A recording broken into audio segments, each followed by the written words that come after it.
Thank you.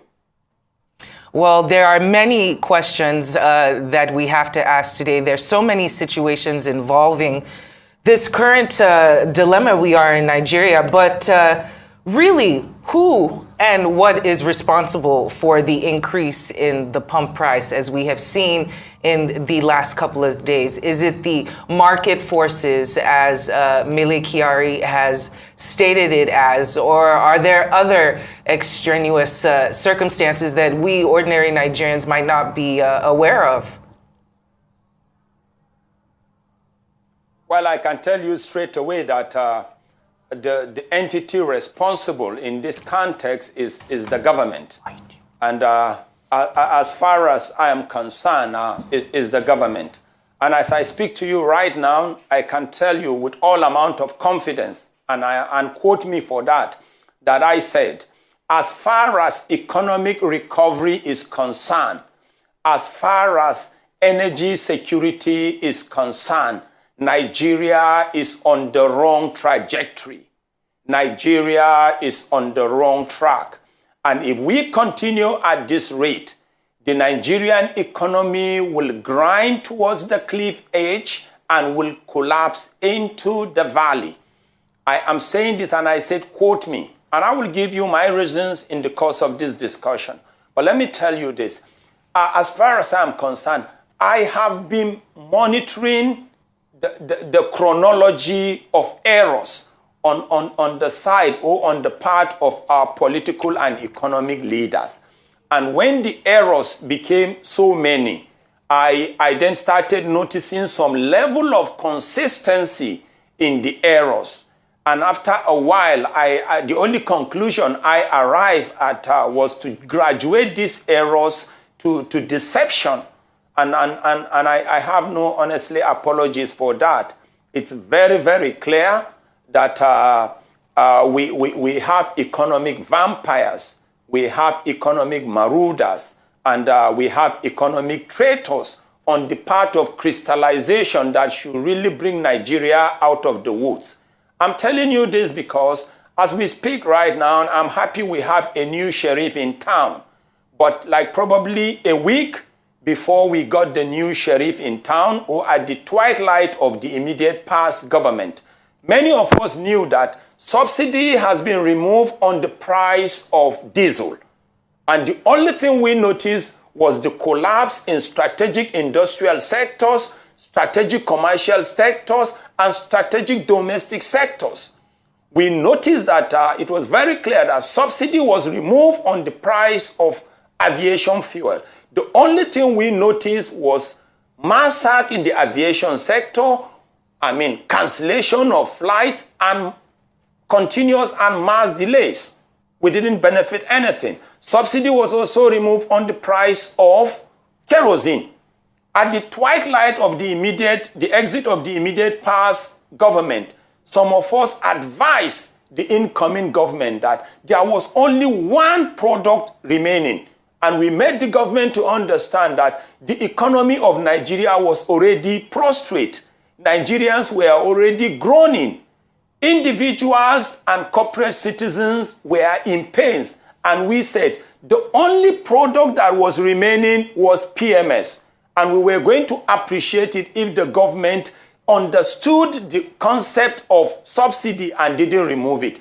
But everything in the air then was people or the press singers were only looking at the savings by removing subsidy on the price of PMS. And some of us were telling them that you are only looking at how much you are going to save. What about the cost of the anarchy and the calamities that you will cause to Nigerians? And it appears nobody listening. But I'm sorry to say that it is very, very unfortunate that when a king or when kings speak, their words are laws. And if subjects try to go against the words of the kings, it will look as if they are going against the laws of the land and they are going against the kingdom. I think that's the dilemma we found ourselves in right now. But I can tell you, the only way back or the only way to make progress is by retracing our strategies. We just have to recalibrate our strategies. If not, Nigeria will be in deep trouble. All right, Mr. Bala, and a thorn in the flesh of all these narratives is the issue of fuel importation in a zero-subsidy regime. Isn't that a boost for inflationary trends? We're still not hearing anything about the moribund refineries, and yet we're still laying emphasis on a private refinery. And when you talk about national security, economic security is also a consideration here. So how does this work? To be honest, I want to be, I don't think I will be, it will be immodest if I said somehow, somewhere, we had the wrong people on the chain or along the chain of crystallization of our economy. The basic and elementary thing we need to ask ourselves is, first of all, the concept of subsidy. Subsidy is a globally accepted economic pain cushioning concept. Subsidy is a globally tested concept. Subsidies are associated with governments of nations or countries. The equivalent of subsidies when you are dealing with private sector is called discounts or are called discounts. And when you are dealing with the private sector is only after profit maximization and cost minimization. It is only the government of nations that grows citizens. And I want to let you know that as far as people like us are concerned, if subsidy is not working in your country, that will not vitiate or invalidate the global relevance of subsidy. What you need to do is to look inwards and find out why subsidy is not working in your client. And this is the way subsidy is supposed to work. First of all, subsidy is supposed to come from the citizens, from the government to the citizens. In the context of Nigeria, between the government and the citizens, you have the government here, you have subsidy here released to the citizens, but you have saboteurs in between. So what the government was supposed to do the government was supposed to remove the saboteurs and not the subsidy. Because we explained it, we said it, and let us be clear about this. Before subsidy was removed on the price of diesel, we were told that investors were going to come, there were going to be greenfield refineries, there were going to be competitive pricing or prices, and the price was going to come down. Around that time, a liter of diesel was like 87 Nigerian naira. As I speak to you right now, a liter of diesel is about 700 Nigerian naira. And I can tell you with all amount of confidence, and I'm waiting for anybody to challenge me, that I said the minimum wage in Nigeria today cannot buy a 50-liter jerry can of diesel. The monthly minimum wage in Nigeria today cannot buy a 50-kilogram bag of rice. And quote me that I said, any economy where the monthly minimum wage of a citizen cannot buy a 50 kg bag of rice or a 50-liter jerry can of diesel, that country is in trouble. And anybody who tells you that in the context of Nigeria is on the right track, that person is wrong. And that was why I told you that I have been monitoring the chronology of errors. There was a time we were told that it was coronavirus. We got to a point we were told it was smuggling. We got to the time we were told all kinds of excuses. But we have reached a cul-de-sac. Quote me that I said, for a country that has more than 100 universities, a country that has more than 100 polytechnics, if basic chemistry of refining, boiling, fractionating columns, distillation columns, and addition of sweeteners to produce what we call distillates is difficult for that country. Blame the leaders. When we went into democratic dispensation, some of us thought Nigeria was going to do better. We went into democracy in 1999. We are now in 2023. You're talking about 23 good years or 24 years. Even if it will take 10 years to construct a refinery, Nigeria should be having 2 clean and new refineries. But let me tell you something clear, and I stand to be challenged. As far as I am concerned, the last time we constructed a refinery in Nigeria was like in 1989 or 1990. From that time to now, you are talking about 34 years.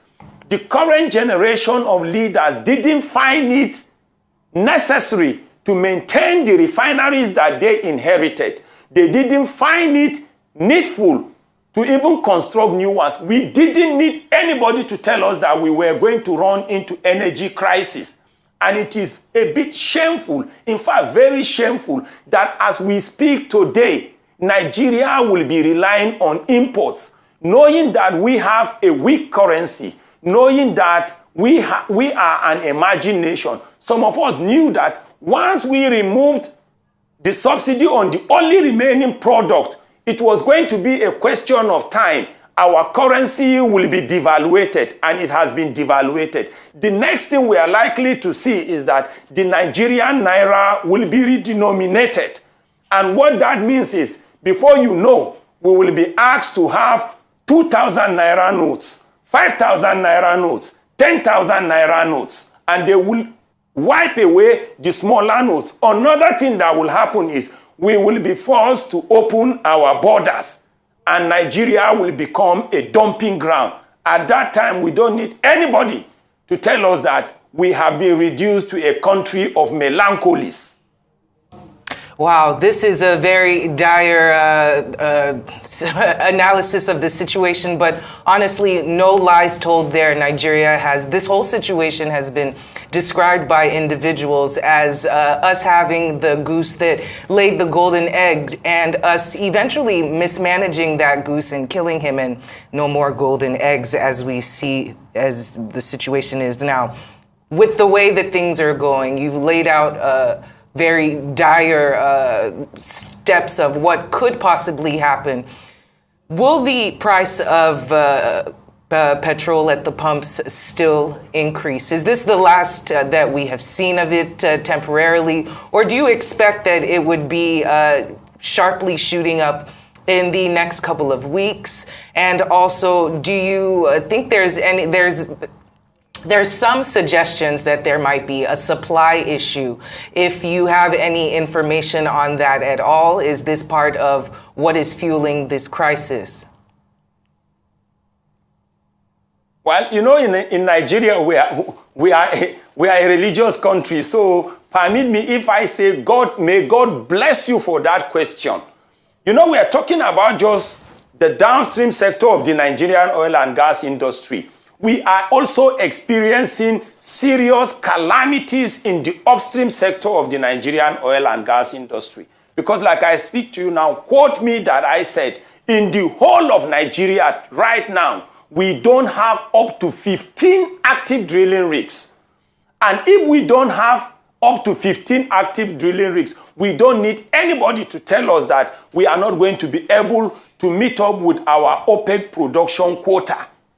We don't need anybody to tell us that we are going to have issues with production, and we will not be even be able to meet up with our budget concerns and budget deficit. These things are facts. The calamities are everywhere. But the strange thing is this. Quote me that I said, as far as I am concerned, what we are experiencing in Nigeria didn't exist in the Libya of Gaddafi. What we are experiencing in Nigeria does not exist in Iran or Iraq or Saudi Arabia or Malaysia or Indonesia or Qatar or Norway. Quote me. Nigeria is a member of Organization of Petroleum Exporting Countries, OPEC. And on the gas cartel side, Nigeria is a member of Gas Exporting Countries Forum with headquarters in Doha. The whole thing some of us have just noticed is there has been this deliberate move to make sure we do not internally domesticate. Quote me that I said this, and I'm ready to have a debate to any level. Before I came on this your program, quote me that I said, I discussed with Nigerians that are working with offshore refineries outside this country. I discussed with Nigerians that are drilling engineers, reservoir engineers, production engineers. I had discussions with them. It is very, very clear that there is a deliberate intention to make sure our refineries do not work. And in virtually everything, some of us could see what I can technically describe as operational lacunas. Let me give you a practical example. It is only in Nigeria that you will have, a whole country feeling that private objectives are the ones to bring the economies of countries out of the woods. It's not correct. Anywhere you see a private investment, that investment is not there because the investor loves the citizens.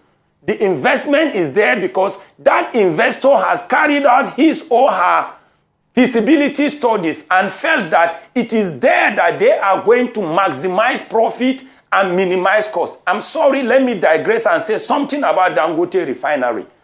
With due respect, quote me that I said, so it's not, it's the view or the presentation of me, Bala Zaka or Zaka Bala, not Arise Television. We got to a point when we are in the toilets, we are praying for Dangote and Dangote refinery. When we are in the roads, when you are in the mosque, when you are in the churches, and I kept telling people, or we kept telling people, that's a private initiative. But fast forward, let's cut the chase. We got to a point, and we were told that Dangote refinery was going to be commissioned. My understanding of commission, if you commission a restaurant or whatever, or a production facility, immediately you cut the tape and the dignitaries leave. The next thing that will happen is services. If it's a restaurant, they will start serving the customers. If a production facility, they will start work. If it's a hospital, they will start functioning. If it's a school, they will start functioning. So I expected that on the day of the commissioning of the Dangote refineries, there was supposed to be crude oil on standby. And we needed to know whether the crude oil came by rail or by pipelines, or they came by road, or even if they came through vessels. But from my experience, and I'm not a rookie in the oil and gas industry, I have not seen anything, even when you go to the oil fields, to show that there are collection points. There are pipelines leading to collection points from where we are going to collect this crude oil and either bring them to Dangote refineries, either using pipelines or rail lines or through tankers or even through the vessels. So even from that angle, we need to understand that we are presenting Nigeria on a bad light, and it is not good for the image of this country. I have also noticed that because I recently had serious engagement with international bodies, and I was surprised when somebody from one of the international financial corporations was saying that the reason why some of them were advising Nigeria against having refineries inside Nigeria or local refineries is because even if we have government-owned refineries, that the maximum we can save per liter will be like 10 naira. And what I told the guy and ended the entire conference was, I said, oh, so there will even be savings. He said, yes, at least you will save like 10 naira per liter if you refine internally. Then I say, okay, with due respect, sir, we have been told that we import about 70 million liters per day. So if you say we can save 10 naira per liter, then help me to do these calculations. Multiply 10 naira by 70 million. Then multiply the savings by 1 week. Multiply the savings by 1 month.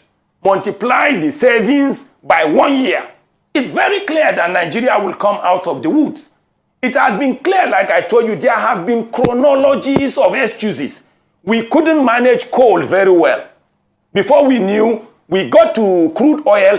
We are told that we cannot manage our crude oil very well, which is basic chemistry. As far as I am concerned, refining is not as complex as heart surgery. Refining is not as complex as Mr. Zaka, if I may come in here, you just made a point there of which I was going to express on. It's a question and probably a suggestion as well.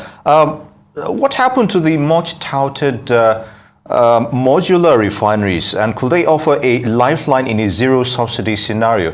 I remember the former deputy oil minister, Ibe Kajuku, then, always touting that modular refinery rhetoric. And why not refine specific byproducts for domestic market to ensure availability and cost effectiveness? And to, some of which you have already alluded to. I'd like your thoughts on that. Thank you very much. Again, you made me to remember something. You see, I told you that I have the chronology of excuses.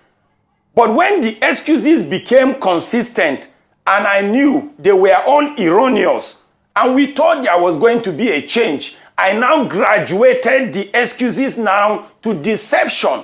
And I can justify that. In the days of that minister you were talking about, we were promised greenfield refineries. Where are the greenfield refineries? Where are the investors that they promised were going to come? And let me tell you, for a country like Nigeria, if you're talking about modular refineries, this is what I can tell you. Modular refineries do not produce petrol, because they are not equipped with catalytic cracking units. We were told that there were going to be greenfield refineries and they were going to be regionalized. Where are they? Even the savings they talked about, where are they? You see, so these things are very, very practical. They are very, very practical, and you could see. And all of us said, one of the things you need to do is internal domestication. Get the crude oil from the wellhead within Nigeria in Naira. Move them to the respective functional refineries in Nigeria in Naira. Refine them in Naira. Sell to Nigerians in Naira. That will first of all wage you and free you from exchange rate pressures. But what some government praise singers were saying was, but you are dealing with international product. Refinery equipment are going to be imported. And I told some of them, I said, even the eyeglasses you are using are imported. Spare parts will always be imported. Different countries import spare parts. But what we need to do is the internal domestication. So what I'm trying to let you understand is, it's like there are some forces that are just bent on making sure we continue importation. But they have also forgotten that you're talking about a weak country. You're talking about a very poor country. You're talking about a country whose population is close to 200 million. You're talking about a country where 200 million citizens, in addition to strategic industrial sectors, strategic commercial sectors, and strategic domestic sectors, are relying on less than 10,000 megawatts of electricity. You don't need anybody to tell you that if you think you are going to become industrialized, you are deceiving yourself. So all I want to let you understand is whoever you have seen bandying all this, they are not talking in Nigerians' interest. And one thing, I'm sorry, I'm a technocrat, but I want to say this to some technocrats. Many Nigerian technocrats have reduced themselves to praise singers. And I will give you a practical example. At the twilight of the departure of the immediate past government, if you remember, they reeled out all kinds of taxes in addition to the Finance Act. And some of us were saying, all these Finance Acts you are talking, when you look deep inside, all they were doing was they were burdening Nigerians with taxes. Many technocrats came and they were justifying the taxes. A new sheriff came in town, he cancelled the taxes, and they are making a U-turn. How can technocrats not be consistent? The reason why you are called a technical advisor is because that person who is your principal in this case, whether it's a governor or a local government chairman or a president, feels you can advise him or her. But when I notice our technocrats have reduced themselves to, they just reduce themselves to press singers. And whether we accept it or not, the global community is seeing, they know what is going on. Look at gas now. Everybody is saying, go to auto gas, go to auto gas. If you cannot manage a less flammable material like diesel, like petrol, who told you you can manage gas? But let's even look at the direction of gas. Nigeria is a member of Gas Exporting Countries Forum with headquarters in Doha, Qatar. Is Nigeria as lit as Qatar? Does Nigeria have the kind of light and lightning in Qatar? All of you know that from natural gas alone, you will get ammonia. From ammonia, you will get urea. From urea, you will get fertilizer. Is Nigeria rich in fertilizer? The answer is no. From that, you can use your gas to drive gas turbine and generate electricity. So if you look at it, Nigeria has just been reduced to a country where, we are relying on external countries. In fact, another shameful thing going on right now was, I heard that because of the crisis between Ukraine and Russia, Nigeria is already complaining that we may have grain issues. Then the question I'm asking, is the soil chemistry of Ukraine better than the soil chemistry of Nigeria? Very good question. Why are we not having fertilizer? The fertilizer that you... Very good question. And apologies for interrupting. You have made a lot of points, but we are almost out of time. And very briefly, just as we said in the intro, the NLC, Nigerian Labour Congress, of course, they're very irritated by everything that's going on right now. They've accused the government of callousness and that the palliatives that have been set out to address this situation, the cart coming after the horse, that they're not transparent enough on how the rollout will be. What's your take on this? Let me tell you, what we have done is a practical case of shooting before aiming. That was what we did. Then, unfortunately, we have a case where instead of the king's advisors to advise the king before the king spoke, the advisors allowed the king to speak. And citizens are not supposed to talk anyhow so that it will not look as if they are against the king. But looking at the direction Nigeria is going, another shameful thing that is going on is I hear people talking about bringing 200,000 cars, bringing 500. Who told them that it's only cars and buses that we need? The barber that will now go and buy 10 liters at 6,000 naira, how many heads or hair will he cut before he or she breaks even? That lady in the salon that needs to dress or make hair and she goes to buy 10 liters at about 6,000, how many heads will she? And they need to understand that even because of commuting around, many people do not drive cars. People stay at home now. But when you stay at home, there is no electricity from the national grid. So you need a generator. You cannot afford diesel. So you need a petrol generator. And now subsidy has been removed on petrol generators. And I have some people saying that recently, after they removed the subsidy, consumption has gone low. Those people, I feel sorry for them. They are haters of Nigeria. The reason why you are seeing consumption has gone low is because people's disposable income has been eroded. That is the reason they cannot afford. Even if they buy, they cannot break even. People in Nigeria are not using cars as necessity, as luxury. We are using cars because cars are luxury. So I want to just let you understand that whether people accept it or not, the only way forward for Nigeria is to internally domesticate. The only entity that can provide goods and services is the government. That is why whether you have mad people or prostitutes or armed robbers living in a community, government must construct road and pass through that community. But when you see a private establishment doing that, it is because that private establishment wants to exploit there and maximize profit. And let me give you a practical example of what subsidy is all about.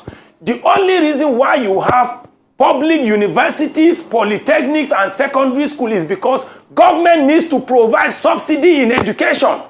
So if the vice chancellor, heads of department, and the dean and provost are diverting the money, will you say you will scrap public universities or public higher institutions because they are diverting? You cannot do that. The only reason why you have teaching hospitals, federal medical centers, and health centers is because the government of a country must provide subsidy in health.